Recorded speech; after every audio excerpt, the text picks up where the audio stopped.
Greetings, fellow teachers. My name is Tom Love. Welcome back to Basic Mathematics and the Garden Approach. This session will be on geometry, specifically names, shapes, and properties of geometry. The garden approach to basic mathematics does to geometry just like it did to the basic number types. It takes the basic shapes of geometry and categorizes them. It takes these groups and even orders and arranges those groups. Then within the groups it orders the shapes that are in there by some particular characteristic or attribute.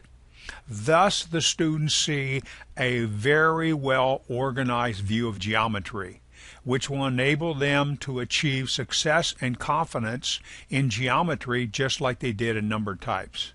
This is very important for them to go on and to do more in mathematics, specifically in geometry.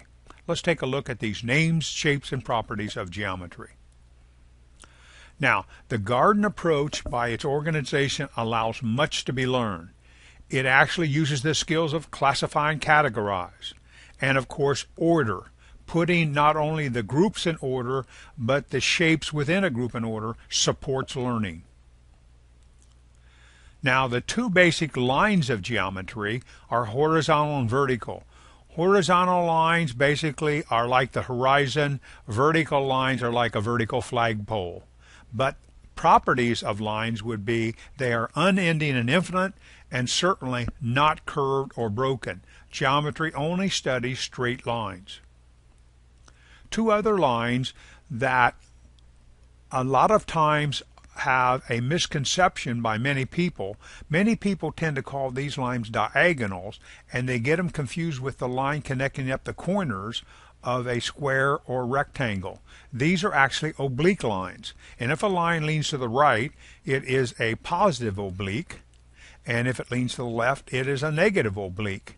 Now, students learning these correct names in geometry, and very simply here, learn more because later on in algebra they will learn that this has a positive slope and this has a negative slope, and they will be able to visualize this very abstract term called slope, which is very important in algebra, by learning the geometry terms. Of course, these oblique lines are unending and infinite, and they are not curved or broken. Now, geometry studies four single lines, which are horizontal, vertical, oblique positive, oblique negative. It studies four pairs of lines, and that would be parallel and intersecting are the two basic types of lines that are pairs. Now, there is a special case called perpendicular, and perpendicular lines are a special case of intersecting, and of course these lines intersect at 90 degrees. Now, parallel lines never intersect. Intersecting lines intersect once. Now, perpendicular lines could also be oblique lines. They don't have to be vertical and horizontal. Just as long as they form right angles, then they are perpendicular. Now, let's organize that particular category called lines. There are four singles: horizontal, vertical, oblique positive, and oblique negative. There are three pairs: parallel, intersecting, and a special case of intersecting called perpendicular. Properties are they're infinite and straight. And of course, there are many other types of lines, but let's just stick to these whole lines right now. Some books introduce the idea of line segments, or possibly half lines or rays, which look like so. And yes, we will talk about those later in concepts, but right now we want to just get a handle of the whole lines and categorize them as groups. Now, angles. The smallest basic angle in geometry is called an acute angle. An acute angle is basically from 0 to 90 degrees. Now, it can be drawn in the opposite direction as shown here, but it is from 0 to 90 degrees. Now, the next angle in order would be a right angle, and it's exactly 90 degrees. And of course, it would form a right angle like so, and it equals 90 degrees specifically. It does not vary. The next angle would be called an obtuse angle. And an obtuse angle basically is from 90 to 180. So we have the small acute, we have the right angle, the obtuse angle, and finally the last one would be the straight angle, which again is exactly a particular angle, and that's 180 degrees. Straight angle and obtuse angle. Now there are three pairs of angles that we need to get a handle on here. There are angles called adjacent angles, or complementary, I mean. Complementary are adjacent angles, and that means angles that are next to each other. If two angles next to each other, that's being adjacent, equal 90 degrees, then they are called complementary. Now, if two angles are next to each other, and they're adjacent angles, and they add up to be 180, then they're supplementary. Okay? Now, if you get four angles formed by intersecting lines, they are equal and opposite angles, and of course they are called vertical angles. And of course you would have A1 and A2 are vertical angles, and of course A3 and A4 are vertical angles. Now, do you see there's three different pairs: complementary, supplementary, and vertical. And the vertical, of course, would add up to be 360 degrees, all four of them. All right, now, let's take that category of angles and take a look at it. There are four basic single angles: acute, right, obtuse, and straight. And you see I have them in an order from the smallest to the largest. There are three pairs of angles: complementary add up to be 90, supplementary add up to be 180, and vertical add up to be 360. And you see those were in order. But those seven make up a group.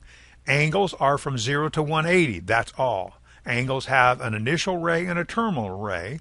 And of course there are many angles greater than 180, but geometry only studies the ones between 0 and 180. Now let's take a look at triangles. Triangles can be categorized by their sides, and these three get their names because of their sides. And notice the order that I have here. An equilateral triangle is a triangle where all the sides are equal. An isosceles triangle is a triangle where only two sides are equal, and the third can be smaller or larger than the other two, but two sides are equal. And then finally, a scalene triangle is a triangle that has all three sides being not equal to each other, so no sides are equal. So do you see I have them? All sides are equal, two sides are equal, none are equal. Now, the sum of all of the angles added together in a triangle equals 180. That's a very nice characteristic of it. So you see we have names, we have shapes, and we have some characteristics.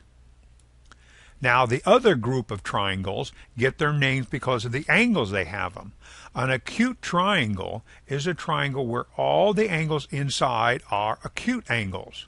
The next triangle would be a right triangle, and it has one angle that's 90 degrees. And the next angle would be an obtuse triangle because it has one angle that's greater than 90, and that's an obtuse angle. Now, these get their names because of the angles, and it goes from the smallest to the next to the largest one. And of course, again, the property, just like the other triangles, is that the sum of all three angles equals 180 degrees. Now, let's summarize and put all these triangles in together. There are two groups of triangles. There's the triangles that get their names because of the angles, the acute, right, and obtuse. And then, of course, there's the one that gets their name because of the sides, equilateral, isosceles, and scalene. All right, now, these are two subsets of one particular set called triangles. All of these share the property of they're three-sided and they're closed figures, and of course the sum of the interior angles equals 180. There are many three-sided figures, okay, but not all of them are triangles. For example, here is a three-sided figure, but it's not a triangle because it's not closed. All right, now let's talk about parallelograms, or in more of a sense quadrilateral, four sides. Everybody from the very beginning years of school learned these two particular shapes, a square and a rectangle. And a square, all the sides are equal and all the angles are 90 degrees. It's just a nice little shape. All right. Now, a rectangle, as opposite sides are equal and all the angles are 90 degrees. Now, many times students have a little difficulty with this rectangle, and they get triangles mixed up with rectangle.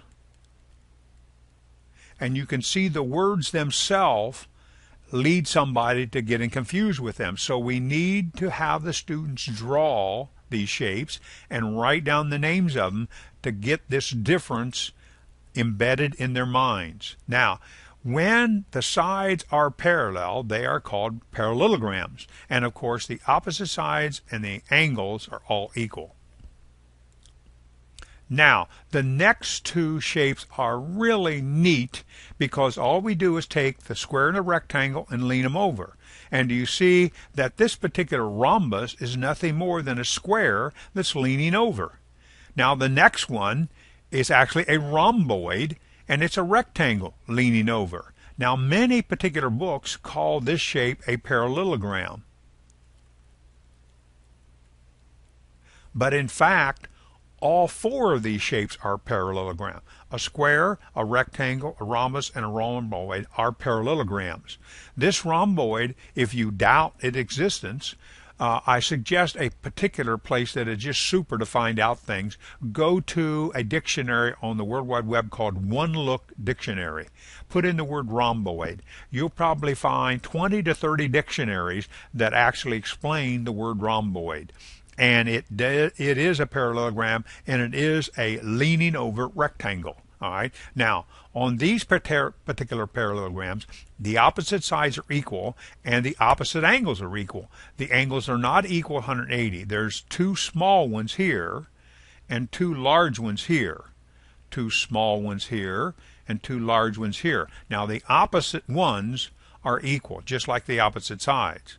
And of course, the opposite sides are equal and the opposite angles are equal in parallelogram. It just so happens that if you would add up all four of the angles, you would end up with 360 degrees in a parallelogram. Now, the next two four-sided figures are non-parallelograms because the opposite sides are not parallel. Now, there is a special one called a trapezoid, which a lot of people are familiar with. The top and the bottom are parallel. That is a trapezoid. Now, the sides may or may not be equal, but if the top and the bottom are parallel, then it's a trapezoid. Now, believe it or not, a four-sided figure where no sides are parallel and no sides are equal is called a trapezium. Many books call it a quadrilateral. But all six of these are quadrilaterals. Any object that has four sides that's closed is a quadrilateral. Square, rectangle, rhombus, rhomboid, trapezoid, trapezium are quadrilaterals. The first four were parallelograms. These two are non-parallelograms because the sides are not parallel. Okay, now, there is a special case here that we might want to talk about. A trapezoid could be an isosceles trapezoid if the two sides are equal. And of course, the two sides are equal, the base angles are equal. Just a special characteristic of an isosceles trapezoid. All right, now let's put that category all together. There are six basic quadrilaterals. Four of them are parallelograms: square, rectangle, lean them over, rhombus, and rhomboid. There are two non-parallelograms: trapezoid, trapezium. Okay, now they're all four-sided and they're all closed shapes, and the sum of the angles is 360 degrees. Now, there are many quadrilaterals, but not all of them basically are actually quadrilaterals by geometry. Geometry says they must be closed. And we could have a four-sided figure and it not be a quadrilateral accepted by geometry.